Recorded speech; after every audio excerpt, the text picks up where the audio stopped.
Loop, London, London, London, London, London, London, London, London, London, London, London.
Welcome. This is the Resonant Frequency Show on Bloop. I am here today for less of a radio show and more of a little bit of a natter and a chat. Today I've got an artist that I've been following enthusiastically for a little while, trying my best to track him down, and today I've managed to successfully snare him in the studio. We're here to talk about his debut album that's just come out called High Life. A lifetime. I did put notes on my phone. It's fine, man, don't worry. So yeah, I have Biorhythm in the studio with me. Say hello. Hello. Excellent. Yeah, so basically we're going to be going through tunes today. We've only got an hour, which is like super stretched, like super crazy busy, but we're going to try and pack in as much information as possible, and we're going to be playing tracks off the album. The one playing at the moment in the background is called Memory Jar. This was selected specifically by Justin himself. You thought this was a good way to start off the show? Yeah, I think so. I mean, it's got all my sort of hallmarks. It's half time, it's autonomic, it's vibes, like lots of reverb, unusual instruments. Like there's the guitar you can hear is like a flamenco guitar, which I'm not sure if, I wouldn't expect to hear that in a drum and bass tune. I mean, it's probably been done before, maybe like Barcelona, or it's like maybe a couple of times. Very salsa, yeah. Yeah, salsa, yeah, but I wanted to use it in a different context. Yeah, well, I've got a lot of Spanish friends actually, so I'll play this to them and I'll get them to judge for you. Yeah. Right, okay, so yeah, we're coming towards the end of the first tune now, so we're going to pick out another tune. We're going to let this one run down. So what one would you like to go for next, sir? I reckon let's do Looking Back. Track All right, 3. then, no worries. Well, we're going to take this one down.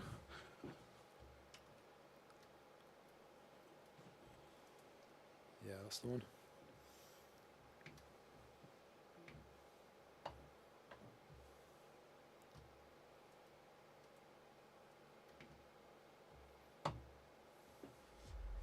All right, and we're going to go into the next tune.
Yeah, so this one in the background is called looking back. So staying with the album, the process of the album and everything like that. Questions. So for anyone who hasn't listened to this album before, what exactly is it? How would you go about describing what this album offers, styles and vibes and stuff like that? Yeah, well, it's definitely drum and bass, but I think it's drum and bass kind of out there on the edges. Like I've always liked people that have done something slightly different with the drum and bass format. Like obviously I'm very into like autonomic, instrumental, D-bridge, that kind of stuff. So if you like that, then you'll definitely find stuff that you like here. And I just try and experiment with different tempos, like different rhythms within the 170. So like there's a lot of half time, there's, this track's in triplets. There's stuff that's a bit more like 4/4 on there. I just try and make every track sort of unique, really. I don't really have I can't just knock out a track in a few hours. It takes me a long time, and I just try to make sure that each one has its own unique flavour, really. Oh, that's excellent. So what about like the so you're saying it was predominantly drum and bass, what about the stuff that isn't that tempo on the album? Like even there's one track that isn't really drum and bass speed, but it's still at 170. Like in my door, it's still set to 170, but because I've split the grid into threes, it comes out at sort of techno speed, but in a weird time signature. I think maybe we can play that one next, because I think it's very me. Like it's got all the things that I like. It's got atmosphere, it's got guitars. It's sort of a bit shoegazy, but then it's also quite banging. So those are like all the things that I like. What a mixture! Yeah, shoegazing and banging. Yeah. Is that a new? Is that possibly a new subgenre? Well, I was talking on Dogs on Acid about this. Like people have done electronic music with electric guitars in, but I don't think it happens very often. Yeah. All right. Well, I'll tell you what. Let's go into this shoegazy banging tune, and then we'll let you judge for it. So let's go into it. It's Sleep Pattern.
Yeah, so this is the new Smasher shoe gauge banger.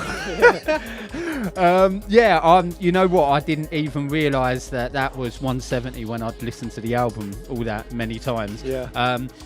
As I was just saying, it definitely gives me the feel of like Sam KDC, who I love. Sam KDC. The drums and the percussion and stuff. It's like dark and light, that tune. You know, the drums and everything, and then that synth in the background and stuff. Yeah, that's what I like. It's like the light and the dark fused together. Like that's where I want to be. That's what I really like. Yeah, that's it. That's exactly where you want to be. So in regards to the album, so now it's all been released and everything like that, how are you feeling? Because I know a lot of other people who I know have made albums, like creatives, have said like post-album they're like creatively maybe they're a bit like exhausted, or maybe that they haven't maybe got a lot to follow up with. So where are you at, like, now the album's come out and stuff like that? Yeah, I mean, I was basically finished with it like at the beginning of this year. So I had had the release slot for Mercuritide, and I managed to get the album mostly done before then. There was going to be a couple of collabs I was working on, but like those, you know, I'm still working on those, so I've got those to finish. And since then, I've been basically just trying to keep the momentum going. You know, like I'm really bad at starting tunes and not finishing them. So on my computer, I've just got dozens and dozens of like half-finished things. So I've always got like a pool of stuff to choose from, and it's more about like deciding which is the one that I want to try and push forward to being a finished tune. Yeah. So yeah, like I've got at least 2 more tunes finished. I've got a couple of collabs. I've got one with Tellus and one with Allegria that we're working on at the moment. I've done a remix for Mercuritide that's going to come out on his next album. So like there's little bits happening, and I think I definitely like to do some more, I guess, dance floor stuff, like slightly heavier, like I did for Square's Music. That would be good. But so you're not really feeling like any way like burnt out. You still got quite a lot of motivation and drive. Yeah, absolutely. Yeah, I mean, having this come out is incredible. It's sort of given me the passion and the motivation to carry on and get more stuff out there and try and build my name a bit more and get more people listening. You know, it takes me ages to make this stuff, so like I want people to go and listen to it, and I want to get more releases. Yeah, no, that's good. That's it's quite encouraging considering feedback that I've had from other people. But yeah, it sounds like you've got high energy levels. You've still got a lot more to give. I mean, I've got 2 young kids, so energy levels are just zero. But I've got to keep going, you know. Yeah, that's it. So right, so let's go into the next tune. What do you want to go for next? Let's do. Let's do Year of the Dragon, I think.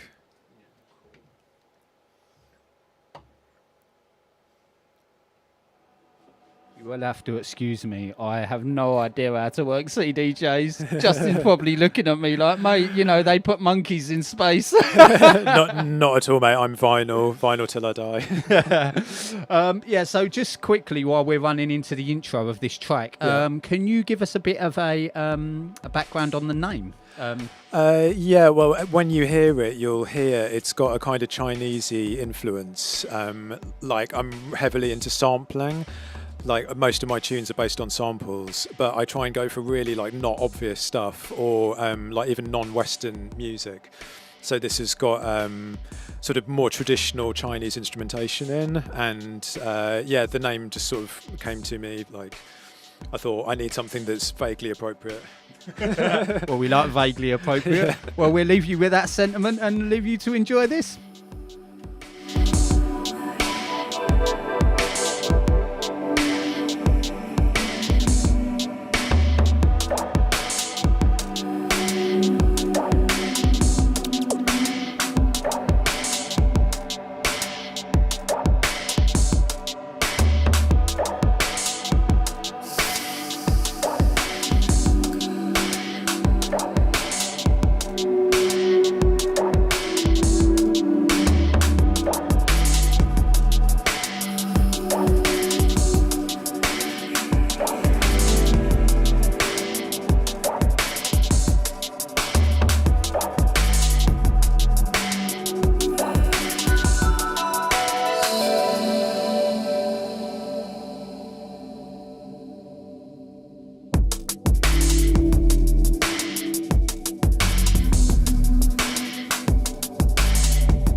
So yeah, this is Year of the Dragon, and we're going to let this one play out, and we're going to have a little bit more of a natter.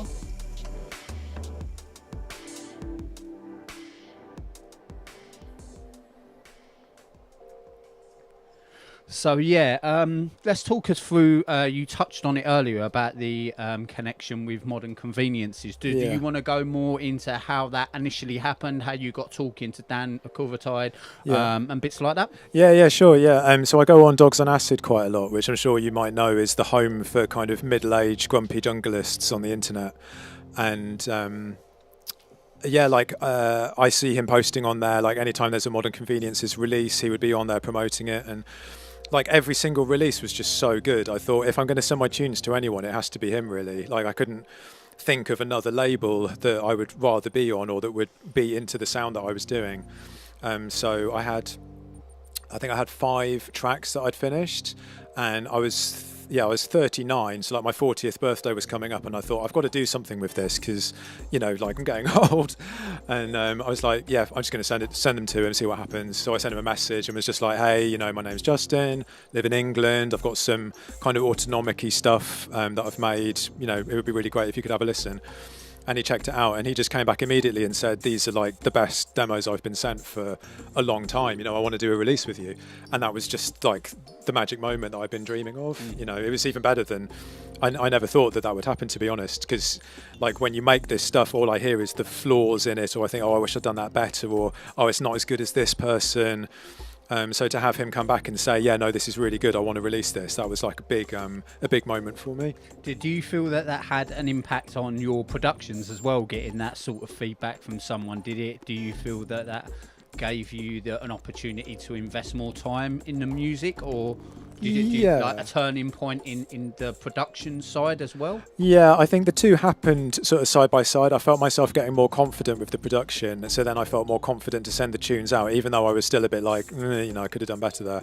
I felt more confident that I had something to say musically, and like something original to contribute, because I've been listening to drum and bass since I was 14 or something, like 97, 98, so I've heard like every kind of drum and bass you could imagine.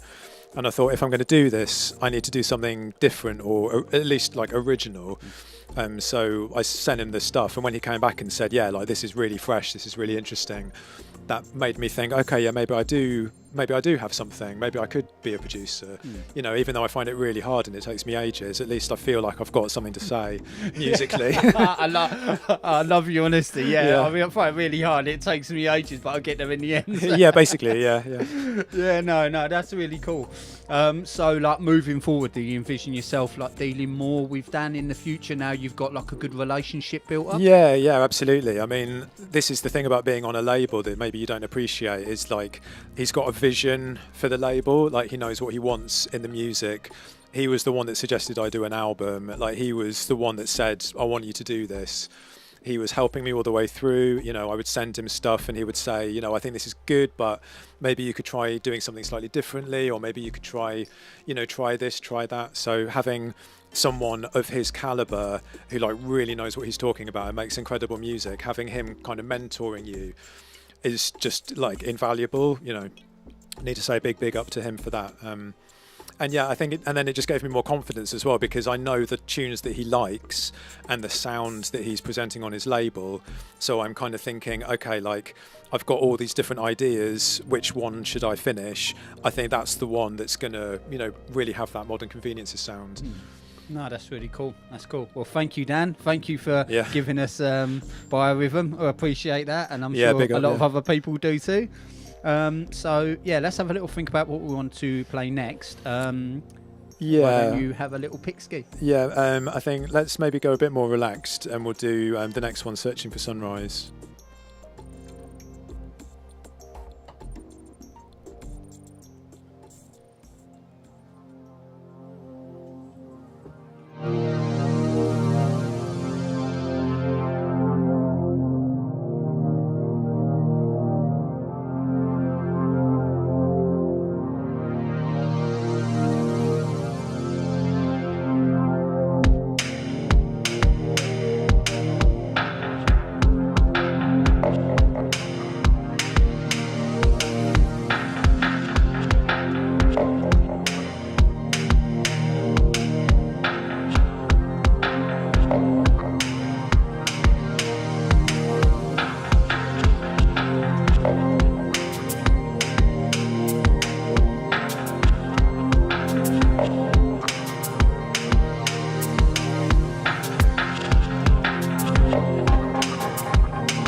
okay, so this one is Searching for Sunrise. And before we get into any more chat, we're going to go into some records that Justin brought with him. So this is what we're calling this the influences section. I think influences, definitely, yeah. Right, okay, so what we're going to do is we're going to take this one down, and I'm going to leave Justin to explain and give a little idea of what he's going to play. Yeah, cheers. Well, obviously I've brought autonomic stuff with me, but I thought we should take it back further than that. Like I said, I've been into drum and bass since the late 90s as a teenager. I was into Bad Company, Ed Rush and Optical, all that stuff. But that hasn't necessarily influenced my production. But something that really influences my production is Total Science. And what I like about their stuff is that they go for really simple hooks. You know, like you could walk into a record shop and just hum one of their tunes and say, what's that one that goes, da, da, da, da, da, da, da, da, you know, and they'll instantly know what it is. And I think for me, like having a hook, like not many people seem to do it anymore. It seems a bit cheesy or a bit old fashioned maybe, but like having a thing that you can hum, that's something I really aspire to. And I do it in my tunes a lot. Like I want there to be a melody that kind of gets like an earworm, you know, stuck in your head. And this one's been stuck in my head for 25 years or something. So there we go. This is Kingpin by Total Science. Awesome. Let's go into this.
Right, so we're going to do a little bit of talking over Total Science. I'm sorry, Total Science. I'm sorry, Justin. Trying to pack in as much information as we can for the hour we've got. So we have like 19 minutes left, so going to utilise them the best way we can.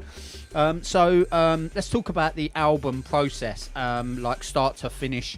Did you make a lot of stuff specifically for the release, or did you have a lot of things that you'd already made?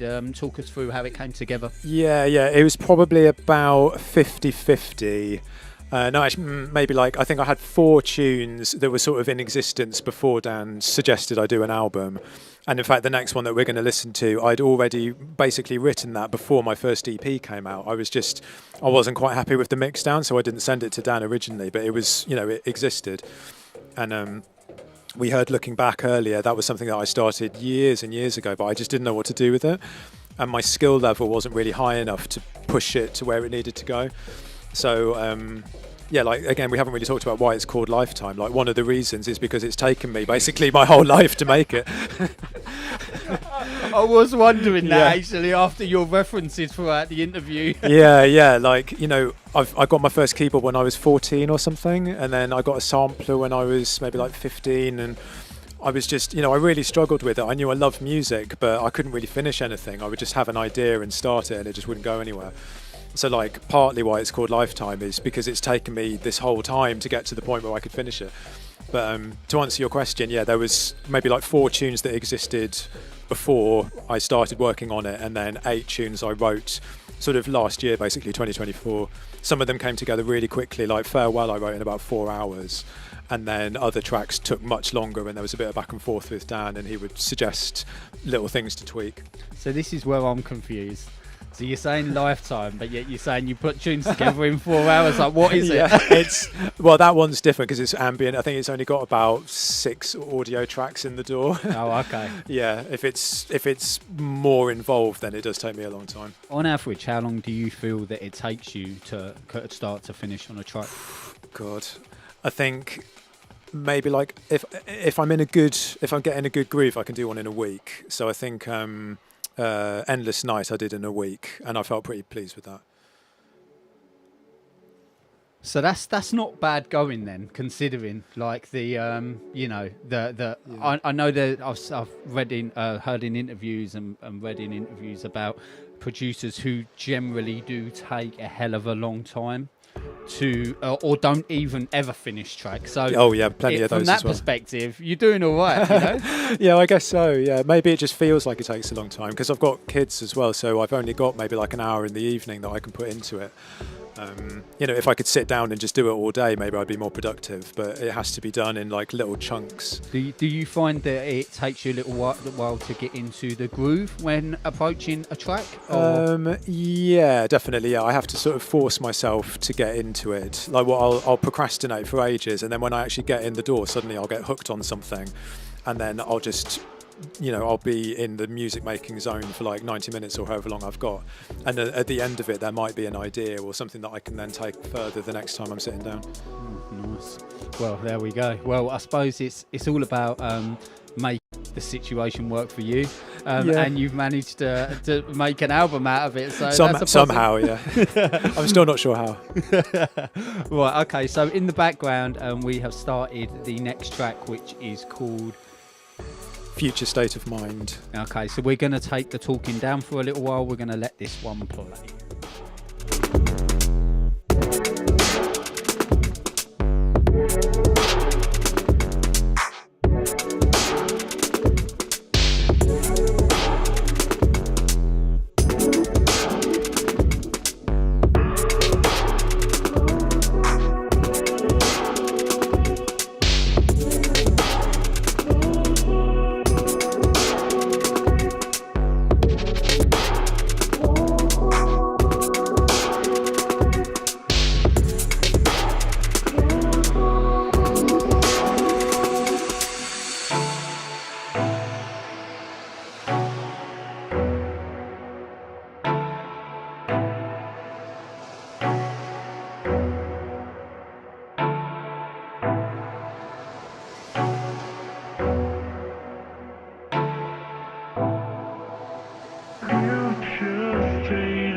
Yeah, so this is Future State of Mind. Actually, I'm really bad with track names, but I really love that tune, actually. Didn't realise until I took the volume up in the studio, but yeah, really love that. As we've just been discussing, such a simple track, but just, yeah, personal perspective, just like really, really cool vibe. But yeah, like how did this one come about? Again, just experimentation. Like a lot of the stuff I do is just from just experimenting with different sounds, and I was trying like just laying stuff out in the door and like just seeing what happened. I think that's where the kind of wonky rhythm came from. It's because I wasn't doing anything on the grid exactly. I was just putting sounds into the door and just nudging them around and seeing what happened. And then I found the vocal, which gave me a sort of a hook into the tune. And then I wrote that melody, which again, we were just talking about total science. Like to me, that's a very total sciencey kind of melody, you know, very, very simple, just 4 notes on a keyboard, but just kind of hooks you in, you know, because again, I don't really have any music theory. I can't play the piano or anything. So when I'm making tunes, I'm just sort of prodding the keyboard, like trying to make something happen. I love the hand gesture I'm looking at. Yeah, just like one finger. Yeah, just like. It looks like me trying to use a CDJ. Yeah, but I mean, you know, I can only do what I can do, right? So. Yeah, and you know what? If the end product sounds like that, who cares? Who cares? Yeah. You know, there's a lot of people who are like amazing musicians, but they doesn't necessarily mean that they can create something amazing, or you know. So it doesn't matter at all. It made me feel good watching. I watched a stream with D-Bridge during lockdown, and he said exactly the same thing. He was like, I'm sitting at the keyboard, I can kind of hear it in my head, but I just don't know what notes to play. And suddenly that clicked with me. I was like, he's like one of the most incredible producers in the scene, and he's sitting there on his keyboard, like just trying to figure out what buttons to press. Oh, there we go. I think that says everything, really, doesn't it? Someone who is as prolific as him saying that, then I think you should. I think everybody should be pretty cool with it. Yeah. Right. Do you want to have a little think about what you would like to play next? Let's do Codeine Dreams, because that's the one that's the most sort of drum and bassy, I guess.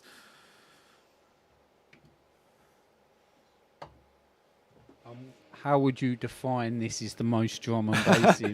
It's got like a jungle rhythm in it, like a kind of chopped up syncopated. Has it got any ragga vocals?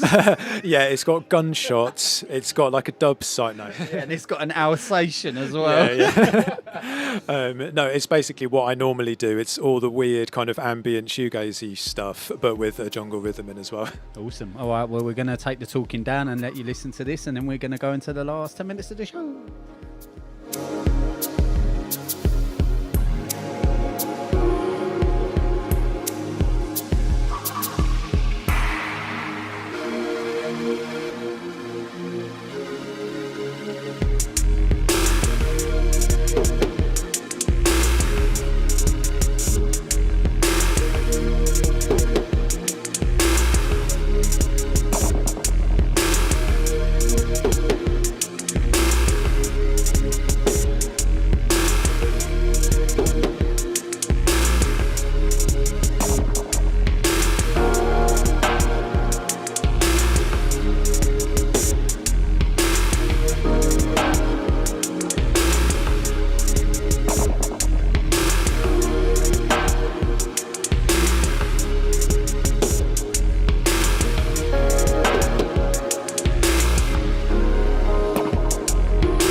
Yeah, so this is Codeine Dreams. No sign of any Alsatian dog or rugger samples yet, but No, may be in the next one. Yeah, yeah, that's it. Maybe ideas for the second album, maybe. yeah, maybe. Yeah. So in regards to moving forward from the album, you know, you've touched on like the process of it. So where do you go from now?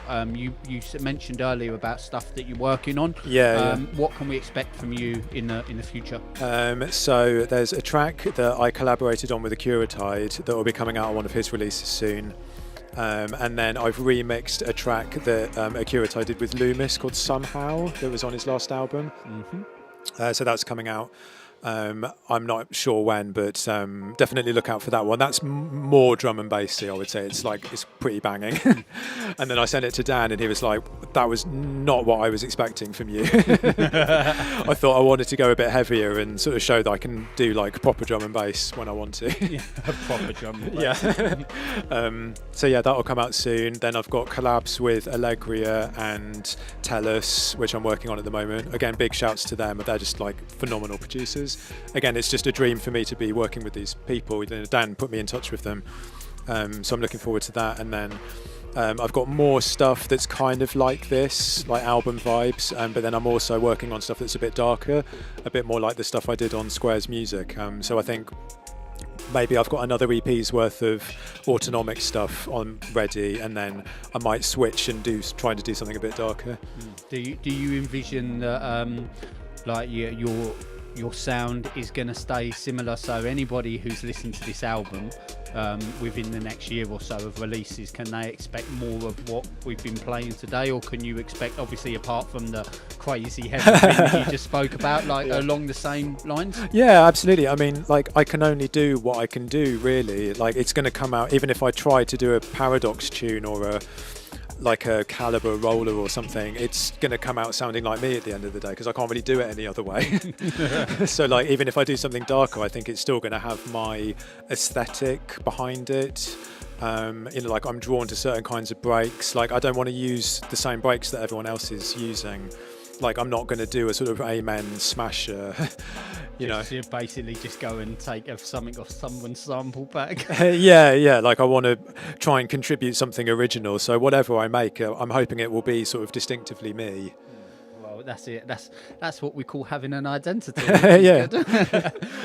So we're going to go into the final tune. So what would you like to play? I guess, we should do Bathed in Light, this one.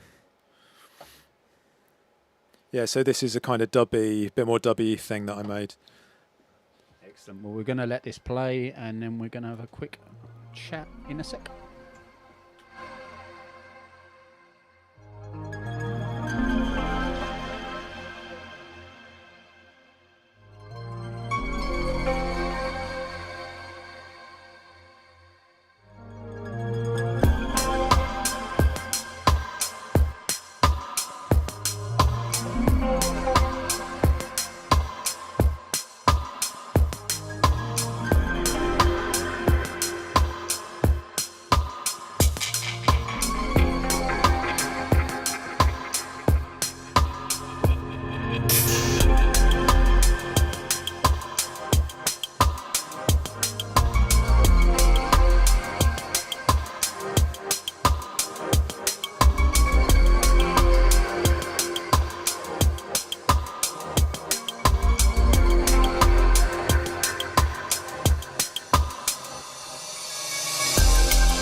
Right, so that's pretty much us for today. I thank you for anyone who's been listening, and this will be up for replay, which I'll give it a repost. One thing I would just like to add is that me and Justin did conduct an interview a little while ago, which didn't come out. So this has been predominantly album-based today, but I will be also publishing an interview which goes a bit deeper into just his background and bits like that, which I will release around the time that the repost from Bloop is done.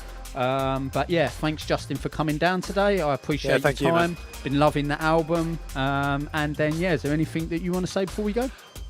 Just if you want to check it out, it's on the Modern Conveniences Bandcamp page. That's the best place to get it. But it's it's on Spotify, it's on Beatport, anywhere that you would go for electronic music, it will be there.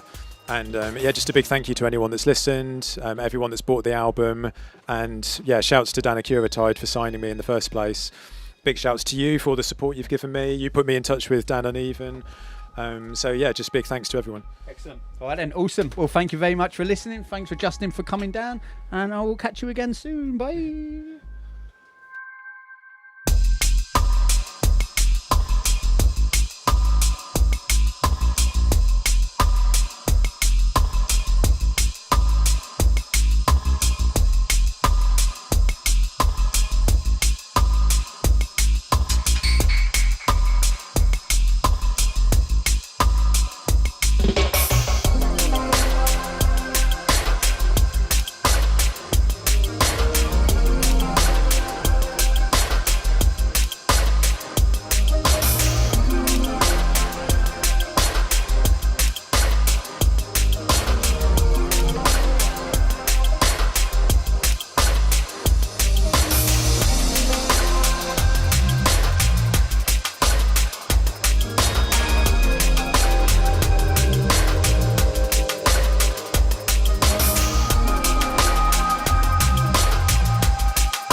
Loop, London.